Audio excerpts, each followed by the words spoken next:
Desigrejado, essa palavra é para você que diz que nunca mais vai pisar na igreja. Devido a algum problema, algum motivo, um escândalo, você tem suas razões e disse que nunca mais ia pisar em uma igreja. Nunca mais ia exercer o teu ministério numa congregação. Olha só, o tema que eu trago para hoje é a mão no arado e o olhar para trás. Um apelo evangelístico e pastoral ao desigrejados. Você que nunca mais foi na igreja, mas sabe que Deus te chama. Você está preso aí na tua sala, entra domingo e sai domingo e você nunca mais sentiu o desejo de pisar na igreja. Uma pregação exaustiva sobre o chamado ao retorno e a fidelidade na casa de Deus. Você que é jovem, você que é uma pessoa de idade, um senhor, uma senhora de meia idade, não importa. Você também jovem que vê essa mensagem. Deus tem um plano e um chamado na tua vida. Você saiu do grupo de jovem, você saiu do círculo de oração, você abandonou o altar, o ministério, era um obreiro, um pastor, uma pastora. Alguma coisa aconteceu e você disse que nunca mais vai pisar numa igreja. Você se escandalizou com algo, é o tema desse vídeo aqui, e o foco dele é você. Por quê, evangelista? Porque Deus tem um plano com você. Não importa o que aconteceu, os planos de Deus, a promessa dele, continuam de pé para a tua vida. Uma pregação exaustiva sobre o chamado ao retorno e a fidelidade na casa de Deus. O cenário alarmante dos desigrejados. Meus irmãos, você que ficou nesse vídeo, parou até aqui, amados do Senhor, hoje trago uma mensagem que parte do meu coração como servo de Cristo, mas que ecoa a voz do Espírito Santo através das Escrituras. Quero falar com aqueles que um dia estiveram no arado, mas hoje olharam para trás. Quero falar com os que um dia serviram no altar, mas hoje seus pés não mais pisam na casa de Deus. Quero falar com os que um dia tinham fome da palavra, sede da comunhão e paixão pelo reino, mas que hoje vivem em desertos espirituais, isolados, solidão, feridos, desiludidos ou simplesmente indiferentes. Não saia desse vídeo. Deus tem uma palavra poderosa para moldar a tua realidade e te mostrar a igreja com um novo enfoque. Para você enxergar o chamado que Deus tem na tua vida com um novo olhar, com uma nova esperança. Mas antes de abrirmos a palavra de Deus, eu quero que você tenha a Bíblia aí com você. Precisamos enxergar a realidade que nos cerca. Segundo dados do censo de 2022 do IBGE, o número de brasileiros sem religião saltou de 12,8 milhões para 16,4 milhões em pouco mais de uma década. Entre os jovens de 16 a 24 anos, 25% se destacam sem religião. Uma pesquisa da missão CEPAL revelou que entre os evangélicos brasileiros, 6,9% são não frequentadores de igreja, chegando a 14,2% no estado de São Paulo. A maioria dos desigrejados são jovens entre 16 e 34 anos, representando 24,6% dos casos. Estudos indicam que nos últimos 10 anos, aproximadamente 4 milhões de brasileiros deixaram as igrejas evangélicas. Se os desigrejados evangélicos fossem uma denominação, seria o segundo maior grupo convencional do Brasil, ficando apenas atrás da Assembleia de Deus, com as estimativas de mais de 16 milhões de pessoas. O impacto espiritual é devastador. Quer dizer, evangelista, que existe um impacto nessa realidade? Sim. E eles são: famílias estão sendo destruídas, filhos crescem sem referência de fé, casamentos se desfazem por falta de alicerce espiritual, pessoas que um dia eram fervorosas, hoje vivem sob a acusação de Satanás, porque a Bíblia é clara ao dizer que quem põe a mão no arado e olha para trás não é apto para o reino de Deus. Talvez para você foi muito fácil ter uma experiência negativa e virar as costas, mas para Satanás também foi, para levantar o dedo e te apontar e dizer: tá aí, não está escrito, Deus, na tua palavra, que aquele que olha para trás, ou seja, aquele que abandona, não é digno do reino. Então deixa eu destruir, deixa eu usurpar, deixa eu cirandear, como quis cirandear com Pedro. Por isso muitas lutas acontecem e você não sabe o que está acontecendo, mas a própria Bíblia fala que é o próprio inimigo que faz isso, porque a Bíblia é clara: quem põe a mão no arado e olha para trás não é apto para o reino de Deus. Está lá em Lucas 9, verso 62. A negligência espiritual, ela abre portas para o inimigo. O descaso com a verdade deixa vidas vulneráveis às setas do maligno, diz a Bíblia Sagrada. Mas a esperança, e é sobre essa esperança que eu quero falar para você nessa pregação, nesse vídeo. Hoje, não é um dia de condenação. E esse dia é espiritual, é Sexta-feira Santa, Sexta-feira da Paixão, né? Eu tenho certeza que esse vídeo vai chegar até você. Mas eu não estou aqui para te condenar, estou aqui para trazer esperança. É um dia, nem trazer um dia de condenação, mas de restauração. Não é um dia de julgamento, mas de reconciliação. O Senhor Jesus está dizendo para você, Ele está dizendo para qualquer pessoa que deu atenção a essa mensagem e se enquadra nessa situação. Diz que nunca mais vai pisar na igreja por 1 milhão de motivos. Mas será se a tua decisão está de acordo com a Bíblia e com a promessa de Deus na tua vida? Eu tenho certeza que não. Fica nesse vídeo que Deus vai falar grandemente contigo. Os motivos é o primeiro ponto. Os primeiros pontos que eu quero trazer aqui é os motivos atuais que levam ao abandono da congregação. O que está levando muitas pessoas a deixarem a igreja? Primeiro, a politização dos púlpitos. Muitas pessoas, ao invés de falarem da palavra de Deus, estão falando de política no altar. Muitos irmãos têm abandonado a igreja porque os templos se tornaram palanques políticos em vez de casas de oração. O púlpito que devia proclamar Cristo e Ele crucificado tem sido usado para agendas partidárias. A mensagem do reino foi substituída por discursos ideológicos políticos e por isso muitas pessoas têm abandonado a igreja e o chamado e o ministério enterrado do talento. Mas qual é a resposta bíblica para isso? O apóstolo Paulo escreve aos Coríntios, ele diz assim: pois decidi não saber de coisa alguma enquanto estiver entre vocês, a não ser Jesus Cristo e este crucificado. Está lá em 1 Coríntios, capítulo 2, versículo 2, li na Bíblia NTLH, nova tradução na linguagem de hoje. O mistério verdadeiro não se mistura com agendas terrenas. Quando a igreja perde seu foco celestial, espiritual, quando ela perde o foco no alto, nas alturas, os verdadeiros adoradores sentem a fome de algo mais. Mas a solução não é abandonar a igreja, como muitos fazem, mas buscar comunidade fiéis à palavra. Quer dizer, não tem como você justificar, eu não vou mais pisar nunca mais numa igreja. Lembre-se, nem todas as igrejas estão corrompidas. Existe algum lugar, uma igreja, algum ponto, numa esquina, uma igreja que está vivendo a verdade. Ah, me prova. A Bíblia diz isso e a gente vai chegar lá. Segundo ponto, o machismo e o abuso de poder. Muitas mulheres e jovens têm deixado as igrejas devido às práticas machistas, abusos espirituais e autoridades de líderes. A igreja, que deveria ser um refúgio, tornou-se um lugar de oprimir. Você lembra quando o profeta disse para Deus, e eu vou ler isso aqui para você? Olha só, aqui você vai perceber que nem tudo que parece ser, nem tudo que a nossa mente fala para nós é verdade. Mas, Paulo, existe realidades em que a Bíblia prova pessoas também entrando nesse estágio de caverna, deixando o povo, a congregação? Sim. 1 Samuel, capítulo 13, versículo 6 diz assim: vendo, pois, os homens de Israel que estavam em aperto, porque o povo se achava angustiado, fala a Bíblia, esconderam-se nas cavernas, nos espinhos, nos penhascos, nos esconderijos subterrâneos e nas cisternas. Muitas das vezes a gente olha o problema e acha que é melhor se esconder. É melhor abrir mão do chamado do ministério. Mas não é isso que Deus quer. Deus tem algo muito maior com a gente. 1 Reis, capítulo 19, do versículo 9, diz assim: ali entrou numa caverna onde passou a noite, e eis que lhe veio a palavra do Senhor dizendo: o que fazes aqui, Elias? É uma palavra poderosa. O que fazes aqui, Elias? Deus pergunta para Elias o que ele fazia ali. E respondeu ele: tenho sido muito zeloso pelo Senhor, Deus dos exércitos, porque os filhos de Israel deixaram o teu pacto, derrubaram os teus altares e mataram os teus profetas à espada. E eu, somente eu, fiquei e busco a minha vida para me tirar. E a gente pensa que muitas das vezes só a gente está fazendo a vontade de Deus, só a gente sabe o que é certo, só a gente é o dono da verdade, só a gente tem toda a razão. Assim mesmo o profeta pensava e entrou na caverna pensando assim. Mas Deus foi até ele dizendo: tu está equivocado.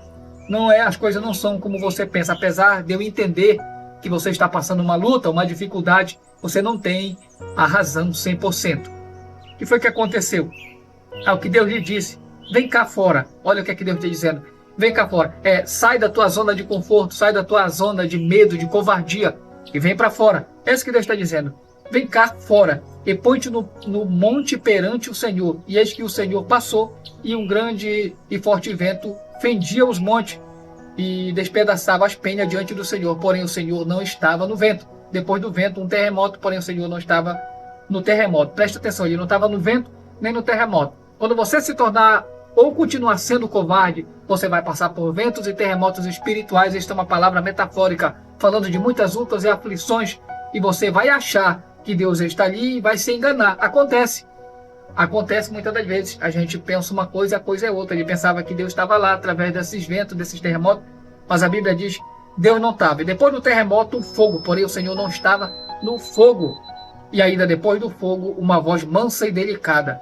E ao ouvi-la, Elias cobriu o rosto com a capa, e saindo pôs-se à entrada da caverna. E eis que lhe veio uma voz que dizia: que fazes aqui, Elias? É sempre Deus dizendo: o que tu estás fazendo aí, na sala da tua casa, enterrado no teu comodismo, no teu conforto? E Deus dizendo: eu não te quero nessa situação, eu não te chamei para viver nessa situação. Respondeu ele: tenho sido muito zeloso pelo Senhor. Quer dizer, a gente sempre tem as mesmas justificativas. Tenho sido zeloso pelo Senhor, Deus dos exércitos, porque os filhos de Israel deixaram o teu pacto, derrubaram os teus altares e mataram os teus profetas à espada, e somente eu fiquei e busco a minha vida para tirarem. Todo tempo o argumento é o mesmo. Você tem os mesmos argumentos, está sempre preparado com as mesmas pedras para atacar na igreja, para atacar no pastor, para atacar no ministério, para atacar no grupo de jovens, para atacar no grupo de oração. Mas será se é isso mesmo? Ele teve a mesma atitude que você está tendo. Mas ele era um profeta sim. Aí você percebe que o problema que você está vivendo não é só seu. A experiência não é única. Pessoas já viveram também e Deus esteve com elas. Deus está com você. Não é porque você pensou desse jeito, reagiu dessa forma, ou só enxergou os problemas da igreja e se afastou, que Deus não tem uma obra na tua vida. Deus tem uma obra como teve na vida dele e foi lá até o encontro dele. Aí talvez você diga assim: mas Deus está onde? Deus está agora aqui, através dessa mensagem, desse vídeo, falando contigo. Sai para fora dessa situação, porque eu tenho uma obra contigo e eu quero terminar a minha obra. Deixa esse argumento frajuto, é tempo de voltar. Então o Senhor lhe disse: vai, volta pelo teu caminho para o deserto de Damasco. Quando lá chegares, ungirás a Hazael para ser rei sobre a Síria. E Geu, filho de Nissim, ungirás para ser rei sobre Israel, bem como Eliseu, filho de Asaf, e Abel Meolá ungirás para ser profeta em teu lugar. Quer dizer, Deus tem um reino, e esse reino precisa continuar, e Deus quer te usar. Quer dizer, o medo, a covardia daquele homem estava pondo fim, estava estagnando um chamado de outras pessoas, de outros ministérios, de outra vida. O ministério dele precisava passar também, ele precisava ungir. Quer dizer, o reino estava em movimento, e para ele, se ele parasse, muita coisa ia parar também. E Deus está dizendo para você: não para, porque quando você para, você estagna. Pessoas param, ministérios param, o reino para. O reino precisa progredir, o reino precisa ir avante. E para isso acontecer, é necessário que você diga para Deus: eis-me aqui, Senhor, eu quero fazer a tua obra, eu quero me enquadrar. Então não pare. A Bíblia diz: há de ser que escapar da espada Hazael, matá-lo-á Geu, e o que escapar da espada Geu, matá-lo-á Eliseu. Todavia deixarei em Israel 7.000, todos os joelhos que não se dobraram a Baal, e toda a boca que não o beijou. Deus está dizendo assim: eu tenho remanescente. Você fica acusando a igreja, acusando o povo de Deus, achando que não tem mais jeito, que está todo mundo corrompido, você está enganado. Deus está dizendo assim: eu tenho uns que não se dobram, que não se corrompem, que não estão se entregando à política, ao dinheiro, ao materialismo, à doutrina da prosperidade. Não se escandalize. Por falar em escândalo, se você quer entender tudo sobre escândalo, veja meus vídeos aqui, entre no meu perfil, tenho 2 perfis aqui, que agora estamos postando muito vídeo, veja lá, escândalos na Bíblia e escândalo na igreja. Um novo olhar para o reino de Deus. Então, essa foi a resposta bíblica. Olha só, Jesus disse: vejam que não faço as suas obras de piedade diante dos outros para serem vistos por eles. Se fizerem assim, vocês não terão nenhuma recompensa do Pai que está nos céus. Mateus 6, verso 1, Bíblia NBV, Nova Bíblia Viva. O verdadeiro servo de Deus serve em humildade, não em dominação. Mas quando encontramos líderes falhos, não devemos abandonar a igreja de Cristo, pois ela é maior que qualquer ser humano já constituído no ministério. Ponto 3. Cobrança exagerada e teologia da prosperidade distorcionada são motivo que tem levado muitas pessoas a abandonar a igreja. A pressão financeira excessiva, a cobrança do dízimo como lei de salvação e o pedimento de oferta, promessa de prosperidade, prosperidade material que nunca se cumprem de fato na vida de muitos, tem desencantado muitos e muitas pessoas da igreja, por isso elas têm saído. Mas qual é a resposta bíblica? O que a Bíblia diz? Pedro escreve: o seu ouro e a sua prata enferrujaram, e a ferrugem delas servirá de testemunho contra vocês e consumirá o corpo de vocês como fogo. Vocês ajuntaram riqueza nestes últimos dias. Vejam, o salário dos trabalhadores que ceifaram os campos de vocês e que vocês retiveram injustamente está clamando contra vocês. Os gritos dos ceifeiros chegaram aos ouvidos do Senhor dos Exércitos. A Bíblia fala isso lá em Tiago, capítulo 5, verso 3 e 4, li na Bíblia NVI, Nova Versão Internacional. A igreja verdadeira não explora, mas ela edifica. Se você foi ferido por práticas mercantis, se foi explorado, se te explorado na igreja, não fuja de Deus. Fuja da corrupção, mas encontre um lar espiritual, uma igreja saudável, e você vai ser revigorado e vai ser posto como vaso de honra novamente. Quarto ponto, vazio emocional e relacional são um dos motivos que tem afastado muitas pessoas da igreja, tem sido o motivo que as pessoas têm deixado a congregação. Muitos relatam que após o culto serem vazio, a celebração são emocionantes, mas a comunhão é superficial. Os irmãos mudam fora da igreja, mas dentro dela usam máscara. E o que a Bíblia fala sobre esse ponto? A Bíblia ela escreve lá em João: o que afirmamos ter comunhão com Ele, mas não andamos nas trevas. Olha só, o que afirmamos ter comunhão com Ele, mas andamos nas trevas, mentimos e não praticamos a verdade. Mas se andamos na luz, como Ele está na luz, temos comunhão um com os outros, e o sangue de Jesus, seu Filho, nos purifica de todo o pecado. Isso está onde, evangelista? Lá na 1 João. Na carta de João, 1 João capítulo 1, versículo 6 ao 7, eu li isso na Bíblia NVI, Nova Versão Internacional. A comunhão verdadeira exige vulnerabilidade e luz. Se você sente vazio, talvez seja porque a igreja que você frequenta, congrega, não praticava a verdadeira comunhão. Mas existem comunidades que vivem em autenticidade numa fé verdadeira. Busque elas, ore a Deus, peça direção, já que não deu para você frutificar, prosperar os teus talentos, o teu ministério naquela congregação onde você se escandalizou, se decepcionou. Busque, se você realmente quer servir a Deus, busque um lugar onde você tem fruto. Quinto ponto, escândalos e maus exemplos de liderança são um dos motivos que muitas pessoas têm se afastado da igreja. A corrupção moral, financeira e espiritual de líderes religiosos tem escandalizado muitos fiéis, quando aqueles que desviaram e deveriam ser exemplos caem. Os fracos em fé desistem e se escandalizam. Mas qual é a resposta da Bíblia? Jesus mesmo advertiu: cuidado com os falsos profetas. Eles vêm a vocês vestidos de ovelhas, mas por dentro são lobos devoradores. Mateus 7, versículo 15. Eu li na Bíblia NTLH, nova tradução na linguagem de hoje. Mas ele também disse o seguinte: porque se levantarão falsos cristos e falsos profetas e farão tão grandes sinais e prodígios que, se possível, foram e enganariam até os escolhidos. O problema não é simplesmente culpar somente as pessoas, mas é ter discernimento. Muitas das vezes não temos discernimento e acabamos nos instalando no lugar onde nem era a vontade de Deus. Mateus 24, versículo 24, eu li isso na Bíblia VFL, versão fácil de ler. O escândalo de líderes não anula a verdade de Cristo. Não olhemos para homens, mas para Jesus, autor e consumador da fé, como está escrito em Hebreus capítulo 12, versículo 2. Sexto ponto, intolerância a outras religiões e a falta de diálogo tem sido motivos que muitas pessoas têm se afastado da igreja. A arrogância religiosa, o julgamento dos outros cristãos e a falta de espaço para questionamento têm afastado os jovens, especialmente da igreja. Muitos não são abertos ao diálogo, uma discussão teológica, e por isso caem em desagrado e acabam se afastando. Mas qual é a resposta bíblica? Paulo, o apóstolo, instrui: seja a sua fala sempre agradável, temperada com sal, para que vocês saibam como responder a cada um. Isso está em Colossenses capítulo 4, versículo 6. Eu li isso na Bíblia NVI. A verdade não precisa ser arrogante. O amor não impõe, ele convence. Se você foi ferido pela intolerância, saiba que Cristo é tolerante com sua fraqueza, e ele deseja que você encontre um lugar onde a graça seja pregada sem reservas. Glória a Deus.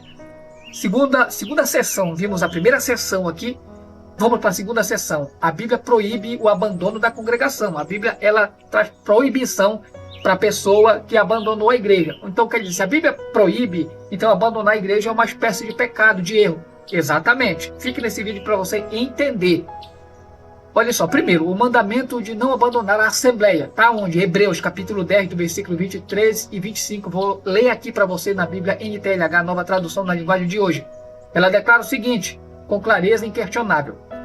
Deixemos firme a confissão da nossa esperança, pois aquele que prometeu é fiel.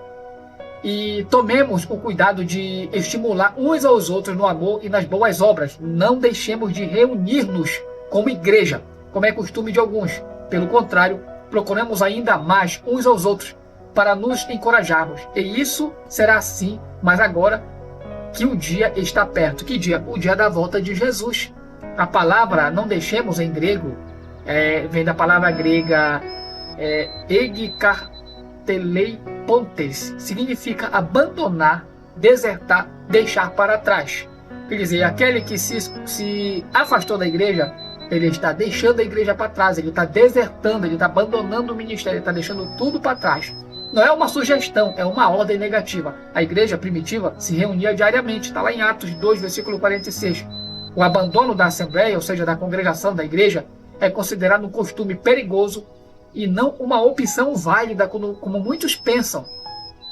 Eugene H. Peterson, na sua tradução do Novo Testamento, A Mensagem, traduz este trecho com vigor profético. Ele diz, vamos manter firme a confissão da nossa esperança, sem vacilar, pois quem faz a promessa, ou fez a promessa, é digno de confiança. Vamos cuidar um dos outros para estimular o amor e as boas obras. Não deixemos de nos reunir, como é costume de alguns, mas procuremos uns aos outros, especialmente agora que o tempo está acabando. Segundo ponto, a metáfora do corpo e a necessidade de uns aos outros. 1 Coríntios, capítulo 12, do versículo 12 ao 27, na Bíblia NVI, Nova Versão Internacional, nos ensina. O corpo é uma unidade, embora tenha muitos membros, e todos os membros, mesmo sendo muitos, formam um só corpo. Assim é o corpo de Cristo, pois em um só corpo todos nós fomos batizados em um único Espírito, sejamos judeus ou gregos, escravos ou livres, todos nós bebemos de um único Espírito. O corpo não é composto de um só membro, mas de muitos. Se o pé disser, porque não sou mão, não pertenço ao corpo, não deixa, por isso, de pertencer ao corpo. E se a orelha disser, porque não sou olho, não pertence ao corpo, não deixa, por isso, de pertencer ao corpo. Se todo o corpo fosse olho, onde estaria a audição? Se todo o corpo fosse ouvido, onde estaria o olfato? Mas, na verdade, Deus colocou cada membro no corpo exatamente onde Ele quis. Ou seja, Deus colocou você lá, foi Ele que quis colocar você lá, como membro da igreja. Você não pode ser cristão isolado, assim como um dedo não pode viver separado do corpo ou da própria mão. O desigrejado é como um membro amputado, ainda tem vida, mas não tem função plena e vai acabar entrando no estado de putrefação. A igreja precisa de você e você precisa da igreja. Assim como um galho é quebrado de uma árvore, por alguns tempos ainda permanece verde, mas ele vai secar e uma hora só vai servir para ser lançado no fogo. Terceiro ponto, o perigo do lobo solitário. Atos capítulo 20, versículo 28 ao 30, na Bíblia NBV, Nova Bíblia Viva, registra o aviso do apóstolo Paulo aos presbíteros de Éfeso. Olha o que é que ele diz. Cuidem de vocês mesmos e de todo o rebanho sobre o qual o Espírito Santo os colocou como bispo, para pastorear a igreja de Deus, que ele comprou com o seu próprio sangue. Sei que depois da minha partida, lobos cruéis, entrando no meio de vocês, não pouparão o rebanho. Até do meio de vocês mesmos surgirão alguns que distorcerão a verdade, a fim de atrair os discípulos para si. Aí talvez você diga assim mesmo, meu Deus, quer dizer que já existia isso no tempo da igreja primitiva? Sempre houve problemas, escândalo, pessoas falham no meio da igreja. Se você lesse mais a Bíblia, você era mais maduro para entender isso. Note que os lobos atacam ovelhas solitárias. O desigrejado é presa fácil para ela. Você pode dizer, não, mas ninguém me pega fácil. Na verdade, o inimigo já te pegou. Quando ele te tira da igreja, você já perdeu uma grande parte da tua guerra, meu amigo. e você precisa voltar o mais rápido possível. O desigrejar é presa fácil. Sem o rebanho, sem os pastores, sem a comunhão, você está vulnerável. Satanás não precisa destruir uma igreja inteira. Basta isolar um dos membros de um dos outros. Aí pronto, vai acabar morrendo espiritualmente, sentimentalmente, vai morrer a comunhão, vai morrer aquela brasa, aquele afeto, aquele carinho, sabe? Aquele calor vai se apagando, vai chegar uma hora que só fica repulsa, mágoa, raiz de amargura no coração. Não é assim que você vive? Não vem querer me enganar. Eu sei que muitos do que ficaram aqui nesse vídeo estão se sentindo assim, mas eu não vim te condenar. Eu vim trazer uma palavra de reflexão, de vida, de esperança, dizendo para você, da parte de Deus, que o chamado dele não morreu na tua vida. Quarto ponto, mão no arado e a proibição de olhar para trás. Lucas 9, versículo 61 a 62, na Bíblia VFL, versão fácil de ler, registra palavras duras, mas amorosas de Jesus. Disse-lhe ainda outro: Senhor, eu te seguirei, mas deixa-me despedir primeiro dos que estão em minha casa. Jesus, porém, lhe respondeu: ninguém que, tendo posto a mão no arado, olha para trás, é apto para o reino de Deus. J.B. Phillips, em Cartas para Hoje, é uma tradução, foi uma tradução que J.B. Phillips fez do Novo Testamento para o inglês daquele tempo, da língua contemporânea do tempo dele, para uma linguagem mais acessível. Ele comenta esta passagem com profundidade. Ele diz o seguinte: Jesus sabia que o discipulado exige compromisso total. Não há um lugar para a indecisão, para o meio termo, para o que quer servir a Deus, mas também quer agradar a todos. O agricultor que olha para trás enquanto ara faz sucros tortos. O cristão que olha para trás enquanto serve a Deus abandona o seu chamado, direta ou indiretamente. Você que colocou a mão no arado do ministério, do serviço, da adoração, do louvor, por que você olhou para trás? Você que servia na igreja, você quer uma bênção lá, por que você desistiu? O reino precisa de você. O arado precisa de sua mão. Ah, mas eu não tenho mais força. Jesus é a tua força. Ele está entrando aqui para dizer: eu te fortaleço, só quero uma decisão tua. Qual é essa decisão? A decisão de voltar para a comunhão, para o meio dos irmãos, para o meio do povo da fé. Tomando essa decisão, muita coisa vai mudar na tua vida. Seção 3. Exemplos bíblicos de fiéis que permaneceram apesar do motivo para abandonar. Aqui a gente vai ver pessoas da Bíblia que tiveram seus motivos de fracasso, de escândalo, de sentimento de derrota, de deserção, mas no meio de tudo isso mostraram que a gente precisa permanecer apesar dos motivos para abandonar. Amém? Então, olha só, redobre a sua atenção. Primeiro, Josué. Ele é um exemplo, ele permaneceu puro apesar da injustiça, muita luta, mas ele permaneceu. José foi traído pelos irmãos, vendido como escravo, falsamente acusado de estupro por Potifar e jogado na prisão. Tinha todos os motivos para amargurar, guardar rancor contra Deus e abandonar sua fé. Mas Gênesis 39, verso 12 e verso 21 e 23 na Bíblia NTLH registra: o Senhor estava com José e ele tinha sucesso em tudo o que fazia. O Senhor estava com José e lhe deu a sua bondade perante o carcereiro-chefe. O carcereiro não se preocupava com nada do que estava aos cuidados de José. Por quê? Porque o Senhor estava com José. Ele dava sucesso em tudo o que fazia. José poderia ter dito: Deus me abandonou, então eu abandono Deus também. Mas ele permaneceu e no fim foi exaltado. Você que está aí nesse vídeo, você já foi traído, injustiçado, caluniado. Não abandone o arado por uma traição. Não abandone o arado por uma calúnia, por uma defamação. Deus está contigo na prisão, nessa luta, nesse vale, nessa experiência árdua que você está vivendo. E Ele te exaltará no tempo certo. E eu tenho certeza que falta pouco. Permaneça, toma uma decisão. Volta. Segundo, Moisés é um exemplo. Permaneceu apesar da rebeldia do povo. Poxa, o povo pegou pesado com Moisés. Números 11, versículo 10 e 15, registra o momento em que Moisés desejou morrer devido à ingratidão e murmuração de Israel. Ele orou da seguinte forma: olha só, por que tratas tão mal este teu servo? Por que não encontrei favor aos teus olhos, visto que puseste sobre mim o peso de todo este povo? Ele fala, concepção, ou serei eu, pai de todo este povo? Para que me digas, leva-os ao colo, como a ama de leite leva a criança que mama, a terra que juraste a teus pais. Ele disse, eu tenho que levar este povo assim como uma mulher leva um filhinho que está mamando? Tenho que levar este povo para a terra que tu juraste para os pais dele? De onde teria eu carne para dar a todo este povo? De onde eu teria tanto alimento para dar para esta gente? Pois contra mim choram, dizendo, dá-nos carne para comer. Não consigo eu sozinho, fala Moisés, levar todo este povo. Por quê? Porque é pesado demais para mim. Este ministério é muito pesado para mim. Este fardo que tu me der é demais, eu não suporto.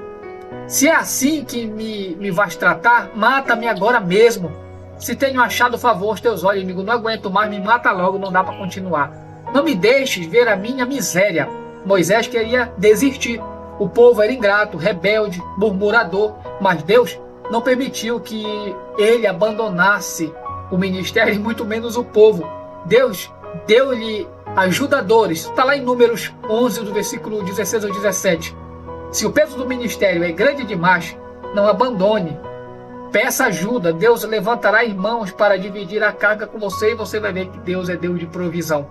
Jeremias é outro exemplo. Tinha tudo para abandonar tudo e deixar a congregação, a igreja, o ministério.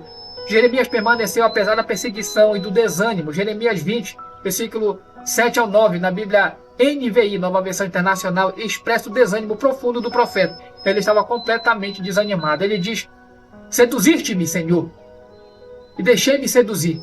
Foste mais forte do que eu e me venceste. Todo dia sou motivo de risada. Todos zombam de mim, pois sempre que falo, grito, reclamando. Violência, destruição. A palavra do Senhor trouxe-me insultos e zombaria o tempo todo. Eu disse, não vou mais mencionar o Senhor, nem mais falar do seu nome. Ele disse, eu não vou mais pregar. Eu não vou mais para a igreja pregar, eu não vou mais dar uma palavra lá. Tá bom, as pessoas não aceitam o que eu prego, não aceitam o que eu falo. Não foi assim? Você talvez ministrou uma palavra e ninguém deu crédito, e você disse, eu não venho mais para cá, não vou para a igreja nenhuma.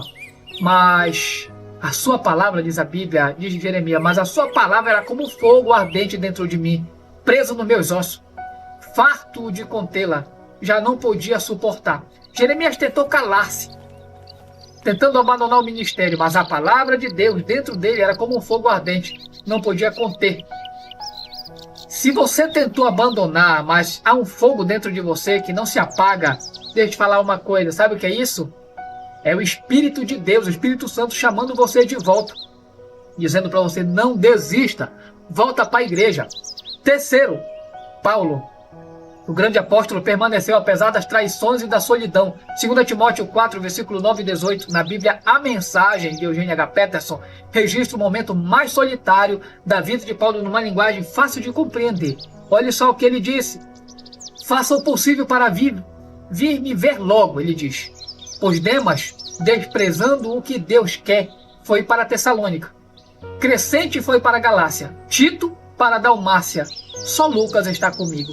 Traga Marcos com você, pois ele me é útil para o ministério. Quando cheguei à minha primeira audiência, ninguém me apoiou. Todos me abandonaram. Que Deus não leve isso em conta contra eles. Mas o Senhor esteve ao meu lado e me deu forças para que por mim a mensagem fosse plenamente proclamada e ouvida por todos os não-judeus. E eu fui libertado da boca do leão. O Senhor me livrará de toda obra maligna e me levará a salvo para o seu reino celestial. A ele seja glória para todos sempre. Amém? É Deus dizendo assim mesmo, permaneça fiel e o que tu precisas eu farei pela tua vida. Eu trarei escape, livramento, provisão, abrirei portas, te ajudarei.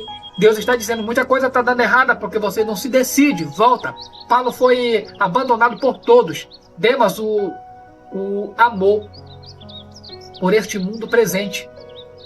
2 Timóteo 4, verso 10, fala disso. Todos fugiram, mas Paulo não abandonou o ministério. Ele permaneceu fiel até o fim. Se você foi traído por irmãos, se líderes que você admirou caíram, se você se decepcionou com muita coisa, se você se sente sozinho, olhe para o apóstolo Paulo e veja isso como espelho a vida dele. O Senhor estará ao seu lado, ele dará forças sempre. Jesus é outro exemplo. Jesus é um outro exemplo. Olha só, Jesus permaneceu apesar da traição e do abandono de todos. Está lá em Mateus 26, versículo 56, na Bíblia NTLH, nova tradução na linguagem de hoje. Registra o momento mais doloroso. Nesse momento, todos os discípulos, diz a Bíblia, deixando Jesus, fugiram. Jesus foi abandonado por todos. Pedro negou 3 vezes, Judas traiu, outros fugiram. Ele ficou sozinho diante de Pilatos, sozinho na cruz. Embora o Pai estivesse com ele, apesar dele ter se sentido abandonado. Ele diz, por que tu me abandonaste? A Bíblia diz que houve trevas. Se houvesse alguém com motivo para abandonar o chamado, era Jesus, mas ele permaneceu. Por causa da sua permanência, somos salvos. Quando a gente permanece no ministério, no chamado, apesar da dificuldade que é para fazer isso, vidas são beneficiadas. É vida por vida, meu amigo. Quando você decide entregar a tua vida, sabe, mesmo sofrendo por isso, vidas são alcançadas, são abençoadas. Você entendeu o mistério de Deus com a tua vida? Hebreus capítulo 12, no versículo 2 e 3 da Bíblia NBV, exorta o seguinte: fixemos os olhos em Jesus, autor e consumador da nossa fé. Ele, pela alegria que lhe foi proposta, suportou a cruz, desprezando a vergonha, e assentou-se à direita do trono de Deus. Pensem bem naquele que suportou tal oposição dos pecadores contra si mesmo, para que vocês não se cansem nem desanimem. Fala a Bíblia em Hebreus, capítulo 12, versículo 2 e 3, na Bíblia NBV, Nova Bíblia Viva. Se você está cansado, olhe para Jesus. Se você quer desistir, olhe para Jesus. Ele suportou mais do que você. Ele está sentado à direita do Pai, intercedendo por você agora, mostrando que há uma honra da parte de Deus para aqueles que permanecem. Seção 4. Os perigos espirituais da deserção por fraqueza ou escândalo. Quer dizer que tem um perigo para aqueles que viraram a costa, tem um perigo traíra nisso tudo aí. Primeiro, a parábola do semeador, ela fala o perigo da tribulação e perseguição. Mateus 13, versículo 20 e 21. Vou ler aqui na Bíblia NTLH. Ela explica o seguinte, nova tradução na linguagem de hoje. A semente lançada sobre o pedregulho é a pessoa que ouve a mensagem e logo aceita com alegria, mas ela não deixa que a mensagem vá fundo no coração e por isso logo abandona a fé, quando vem a dificuldade e a perseguição por causa da mensagem. Muitos desigrejados são como a semente sobre o pedregulho. Aceitam a mensagem com alegria, é uma alegria quando aceita Jesus, quando vem para Jesus, quando vem para a igreja. Mas quando vierem dificuldades, conflitos na igreja, decepções com líderes, perseguição, eles abandonam a fé. A fé não tinha raízes profundas. Segundo, a parábola do semeador, o perigo das preocupações mundanas, está lá em Mateus 13, versículo 22 da Bíblia NVI, nova versão internacional, ela continua esse ponto. O que foi semeado entre espinho é a pessoa que ouve a mensagem, mas as preocupações desta vida e a sedução da riqueza sufocam a mensagem, tornando-lhe infrutífera. Outros desigrejados foram sufocados pelos espinhos. O trabalho, o dinheiro, as preocupações diárias, elas tomam lugar da igreja. O desejo de ter o que o dinheiro ainda não pode comprar acaba afastando a pessoa da igreja. A igreja deixou de ser prioridade para ela. Então, elas, de alguma forma, no tempo, acabaram não sentindo mais força nem vontade de voltar para a igreja. Estão completamente mornas. Terceiro ponto, o perigo de cair no engano dos falsos mestres. 2 Pedro, capítulo 2, versículo 20 e 22, na Bíblia VFL, adverte severamente, versão fácil de ler. Se depois de terem escapado da corrupção do mundo pelo conhecimento do vosso Senhor e Salvador Jesus Cristo, forem de novo envolvidos nelas, vencidos, tornou-se o último estado pior do que o primeiro. Melhor lhe fora não terem conhecido o caminho da justiça do que conhecendo desviaram-se do santo mandamento que lhes fora dado. Aconteceu-lhe o que diz a verdade, o provérbio. O cão voltou ao seu próprio vômito e a porca lavada voltou-se a revolver-se no lamaçal. Acabaram voltando para o estilo de vida que viviam antes. Aqueles que conheceram a verdade e abandonaram estão em perigo maior do que aqueles que nunca conheceram. O desigrejado que teve relacionamento com Deus, com a Bíblia, com o Espírito Santo e serviu no ministério, que conheceu a comunhão, se desviar, seu estado será pior. Será horrível. Isso não é ameaça. É uma advertência de amor da parte de Deus, porque esta pessoa vai cair na mão do mundo, da carne, do próprio inimigo. E será triste para essa pessoa quando ela perder totalmente a fé, porque a fé ela é ativa. A fé verdadeira ela é ativa, ela é responsiva a Deus. Então será triste demais a vida desse desigrejado que não sentiu vontade de voltar. Quarto, o perigo de tornar-se infrutífero. Evangelho de João 15, versículo 6, na Bíblia, a mensagem de Eugênia H. Peterson, ela usa a metáfora da videira. Eu sou a videira verdadeira e meu pai é o agricultor. Ele corta fora cada um dos meus ramos que não dá fruto para que produza ainda mais. Vocês já estão limpos pela mensagem que ouviram de mim, fala o Evangelho de João na palavra de Jesus. Permaneçam em mim e eu permanecerei em vocês. Nenhum ramo pode dar fruto por si mesmo. Precisa permanecer na videira. Não tem como você estar longe, sabe, do corpo de Cristo e permanecer sendo igreja. Nenhum de vocês pode dar fruto a menos que permaneça em mim, disse Jesus. Eu sou a videira, vocês são ramos. Quem permanece em mim, como eu nele, produz muito fruto, pois separados de mim vocês não podem fazer nada. Quem não permanece em mim é jogado fora como o ramo que seca. Tais ramos são recolhidos, jogados ao fogo e queimados. O desigrejado é como o ramo separado da videira. Ele pode existir por um tempo, por um pouco período de tempo, mas está secando. Desculpa. Não há fruto sem conexão. Se você está desconectado, não tem fruto, meu amigo. Não tem como ganhar alma, não tem como você fazer a obra do reino. Não há fruto sem conexão. A igreja é o lugar onde nos conectamos com Cristo e uns com os outros. Quinto ponto, o perigo do pecado não confessado. Hebreus 3, versículo 12 e 13. Nova Bíblia Viva adverte. Cuidado, irmãos, para que nenhum de vocês tenha o coração mau e incrédulo, que se afaste do Deus vivo. Pelo contrário, encorajem-se uns aos outros todos os dias, enquanto ainda se chama hoje, para que nenhum de vocês seja endurecido pelo engano do pecado. O pecado não confessado endurece o coração. O desigrejado frequentemente não abandonou por causa das feridas da igreja, mas por causa de pecado próprio não tratado. A culpa, o orgulho, a amargura, tudo isso endurece. A raiz de amargura que você guarda aí no teu coração por alguma coisa que aconteceu, isso vai te matar se você não tratar e não voltar para a comunhão, e até mesmo para um âmbito de perdão, perdoar ou ser perdoado. Aí você terá vida novamente. Tudo isso endurece. A culpa, o orgulho e a amargura, tudo isso endurece. A solução é comunhão. O confessionamento e restauração vai trazer vida para você novamente. A seção 5, chamada ao retorno, recuperando o amor pelo reino, pelas almas e pela igreja. Volte pelo amor ao reino de Deus. Mateus 6, versículo 33. Na Bíblia NTLH é a chave. Olha só o que é que ela diz. Portanto, busquem primeiro o reino de Deus e a sua justiça, e todas essas coisas serão acrescentadas a vocês. Você que abandonou a igreja, perdeu o foco no reino, começou a buscar suas próprias coisas, seu conforto, sua proteção, mas o reino precisa de você. As almas que você poderia alcançar estão perdidas, porque você não está no seu posto, e Deus vai pedir contas dela de você. O sangue dela está sobre o seu ombro, viu? Existe uma responsabilidade sobre a tua vida muito maior do que a tua própria salvação. É a salvação de outros através de você. Volte, busque primeiro o reino. Segundo, volte pelo amor pelas almas. Romanos 10, versículo 14 e 15, na Bíblia NVI, nova versão internacional, ela pergunta o seguinte: como, pois, invocarão aquele em quem não creram? Como crerão naquele em quem não ouviram? Como ouvirão se não houver quem pregue? Como pregarão se não forem enviados? Como está escrito: quão lindos são os pés dos que anunciam boas novas. Você tinha um chamado, e um chamado lindo.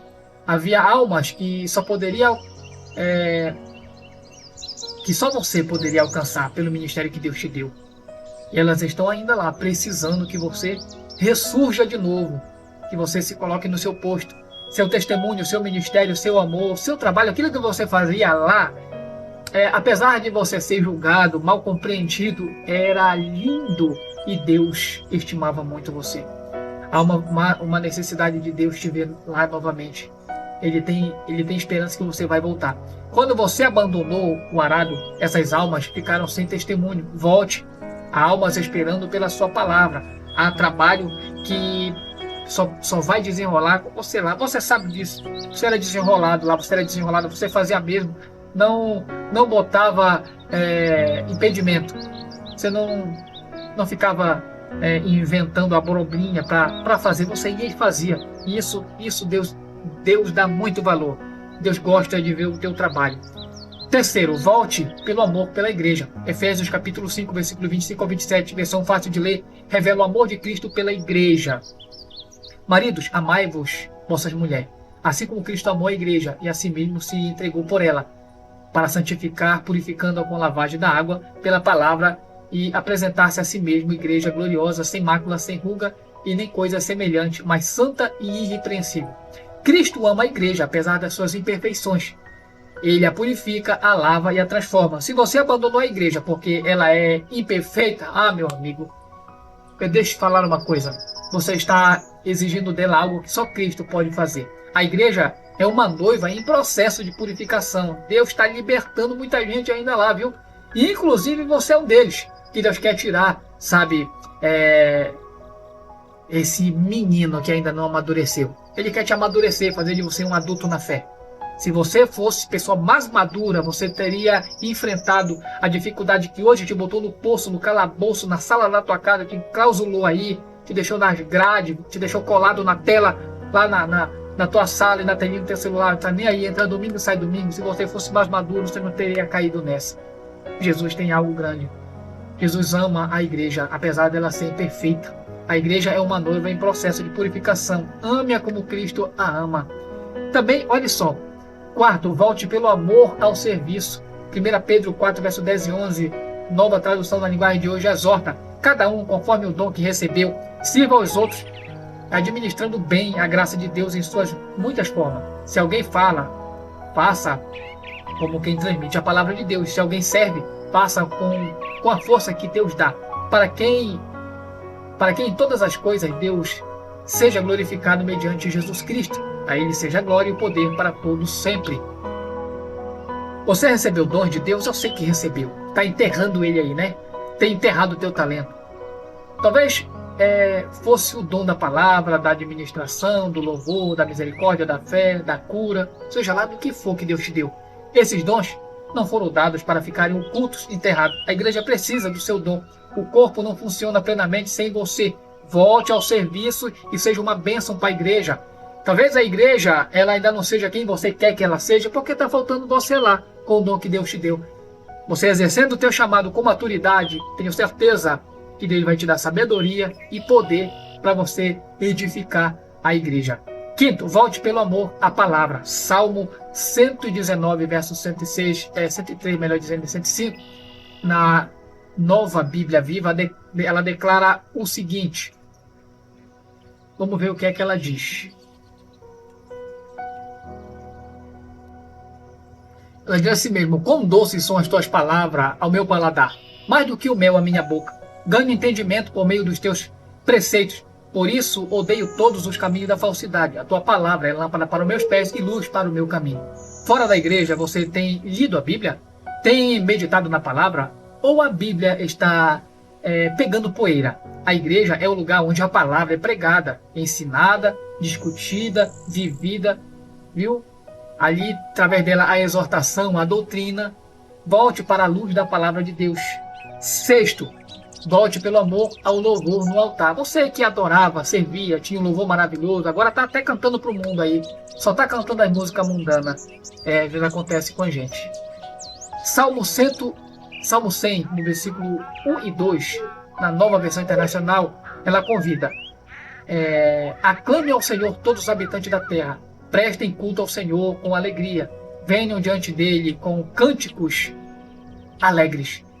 Entrem por suas portas com ação de graças, em seus átrios com louvor. Dê-lhe graças e o bendigam ao seu nome. Algo sobrenatural quando o povo de Deus se reúne para adorar e louvar. A presença de Deus desce. O coração são curados. Você sabe, você lembra disso. Quando você louvava, a glória descia. eu tenho certeza que essas coisas são muito maior do que aquilo que te escandalizou e te entristeceu. Essa presença que desce no culto, ela te aguarda lá. E eu tenho certeza que você é um instrumento, sabe, para fazer isso acontecer, porque Deus te deu unção. Viu? Deus te deu unção. A presença de Deus desce, os corações são curados. Desculpe. Os fardos são levados. Você sente falta disso? O louvor solitário é bom, sim, mas não substitui o louvor congregacional. Volte para o altar, Deus tem uma obra grande com você. Também volte pelo amor, a comunhão com os irmãos. Perdoe. O que aconteceu, perdoe, libere perdão. E tudo vai mudar na tua vida. Tudo vai mudar na tua visão, no foco que você tem sobre a igreja. 1 João capítulo 1, versículo 3 e 4, a versão fácil de ler, testemunha o seguinte: o que vimos e ouvimos, isso vos anunciamos, para que vós também tenhais comunhão conosco. E a nossa comunhão é com o Pai e com o seu Filho Jesus Cristo. Estas coisas vos escrevemos para que o vosso gozo seja completo. A comunhão não é opcional, é nela que o nosso gozo se completa. Você pode ter amigos mundanos, mas não há comunhão como a dos irmãos verdadeiros em Cristo Jesus.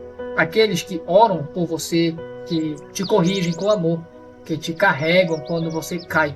Volte para a família, volte para a igreja. Deus tem uma obra grande com você. Seção 6, a restauração e o chamado do ministério. Deus restaura o chamado. Olha só, primeiro, Deus restaura o chamado. Ele faz isso e ele pode restaurar o teu chamado, assim como ele restaurou o chamado de Pedro. Evangelho de João, capítulo 21, versículo 15 e 17, nova tradução na linguagem de hoje, registra a restauração de Pedro. Sim, quando acabaram de comer, Jesus perguntou a Simão Pedro: Simão, filho de João, você me ama mais do que estes outros? Me amam? Pedro respondeu: sim, Senhor, tu sabes que eu te amo. Jesus disse: cuide dos meus cordeiros. Jesus perguntou de novo: Simão Pedro, filho de João, você me ama? Pedro respondeu: sim, Senhor, tu sabes que eu te amo. Jesus disse: pastorei as minhas ovelhas. Pela terceira vez, Jesus perguntou: Simão, filho de João, você me ama?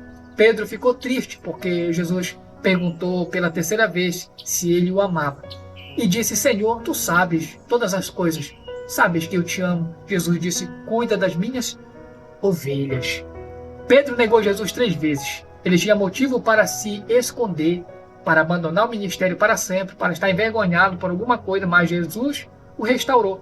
3 vezes perguntou se Pedro amava. 3 vezes confirmou o chamado. Se você negou, se você fugiu, se você falhou, Jesus ainda pergunta: você me ama ainda?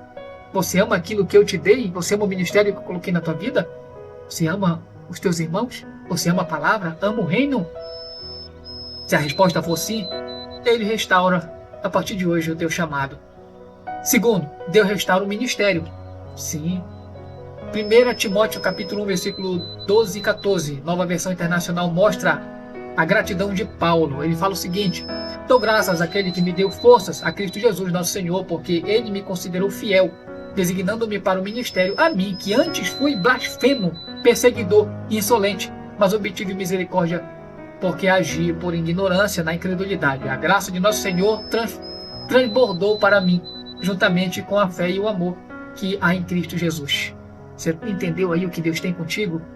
Deus tem algo muito maior do que a tua fraqueza. Paulo, ele perseguiu a igreja. Ele tinha sangue de mártir na mão, mas a graça transbordou. Seu ministério foi restaurado e se tornou maior do que jamais ele poderia imaginar.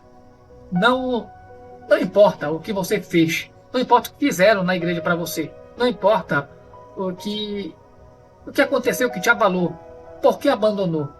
A graça transborda para você também, basta você crer e decidir voltar. Terceiro, olha só, Deus usa os restaurados para restaurar. 2 Coríntios 1, versículo 3 e 4 na Bíblia, na tradução A Mensagem de Eugênia H. Peterson, declara: todo louvor a Deus, o Pai de nosso Senhor Jesus Cristo, o Pai compassivo, o Deus que dá todo o conforto. Ele vem nos socorrer quando somos apertados, para que quando outros forem apertados como nós, possamos passar adiante o conforto que Deus nos deu. Você que foi desigrejado, que foi ferido, que foi abandonado e agora retorna. você será usado para quê? Olha só, você será usado para trazer outro de volta para a presença do Senhor. Creia nisso, será uma bênção. Sua experiência de dor se tornará ferramenta de cura para outros. Sua queda se tornará testemunho de graça para Deus levantar outro. Deus não desperdiça nada, nem mesmo o teu medo, a tua solidão, nem mesmo essa distância que você está. Ele te aproxima, e Ele se aproxima de você para te aproximar do corpo da igreja, para uma grande obra, um grande ministério. A conclusão é o seguinte: a decisão de hoje, irmãos e irmãs desigrejados que estão ouvindo esta mensagem, hoje é o dia da decisão.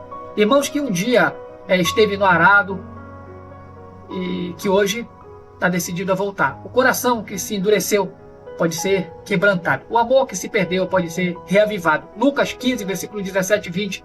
Nova Bíblia Viva registra a decisão do filho pródigo. Ele disse: quando eu caí em si, disse: quantos empregados de meu pai têm comida de sobra e eu aqui morrendo de fome? Eu me porei a caminho e voltarei para meu pai e lhe direi: pai, pequei contra o céu, contra ti. Não sou digno de ser chamado teu filho. Faze-me como um dos teus empregados. E ele se pôs a caminho e voltou para seu pai. Olha aqui, o filho pródigo aqui, o jovem pródigo, estava todo errado. Sabe o que Deus gostou nele? O poder de decisão. Ele decidiu e foi. Ele não pediu opinião para ninguém, nem mesmo para a consciência dele. Ele poderia dizer: não, minha consciência isso aí não vai dar, esse negócio não vai dar certo. Eu vou ser envergonhado, o papai vai me brigar e vão falar mal de mim, os empregados. Ixi, vai ser aquele negócio. Vão dizer que deu tudo errado para mim, que eu sou um fracassado. Ele não ficou pensando nessa coisa não, na opinião das pessoas na igreja. Ele simplesmente decidiu. A Bíblia fala que ele caiu em si. Essa é a chave.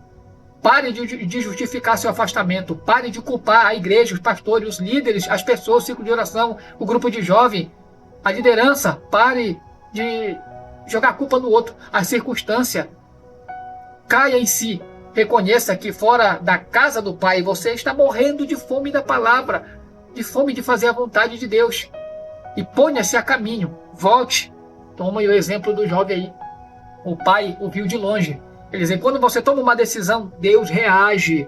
O pai viu de longe. Ele correu para o filho. Ele o abraçou. Ele restaurou a posição. Assim será com você. Deus está vendo você de longe. Ele está esperando que você se aproxime. Ele está correndo ao seu encontro. Vem daqui, que ele vai também. E ele vai fazer uma grande obra na tua vida. Não olhe para trás. O diabo quer que você fique preso aos problemas da igreja. Se você ainda não assistiu os meus vídeos sobre escândalo na Bíblia e escândalo na igreja, entra no meu perfil, veja aí, tenho 2 perfis aí, veja lá, entre no meu perfil, segue a gente, comenta, deixa teu like, você vai ver lá, mensagem linda sobre o escândalo na igreja, você vai ver. Não olhe para trás, põe a mão no arado novamente, o reino precisa de você, as almas precisam de você, a igreja precisa de você, e você precisa da igreja e está na igreja. Que o Espírito Santo toque em corações hoje, que haja restauração de chamado e ministério de sonhos, que o desigrejado, assim como você, que nunca mais voltou para a igreja, foi na igreja, voltem em massa, que o fogo do primeiro amor seja reavivado em nome de Jesus, para a honra e glória do nome do Senhor. Quer voltar?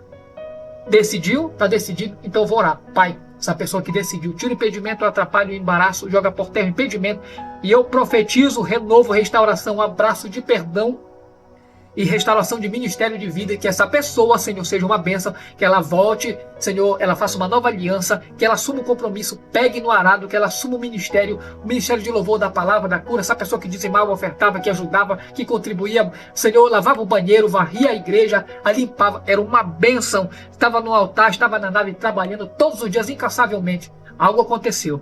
Hoje ela está voltando para a honra e glória do nome do Senhor, em nome de Jesus. Fica com Deus, Jesus te ama, em nome de Jesus.